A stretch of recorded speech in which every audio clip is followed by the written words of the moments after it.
Alright, to change the action spring, you've got to get the stock off. And there's two screws holding the stock in place. There's a little screw here, and that just keeps this main screw from backing out. So I've already taken this screw out. I'm going to take this screw out, pop the stock off, and then we'll check out the action spring. It's important to make sure you're using the appropriate size screwdriver, because you can tell somebody's tried to get these out with the wrong screwdriver. These screws are all different sizes, and you got to make sure you use the right one or you will strip it.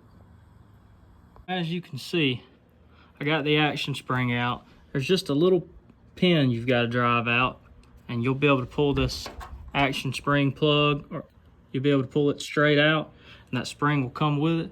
And this one's quite grimy, but look at the difference in the two springs.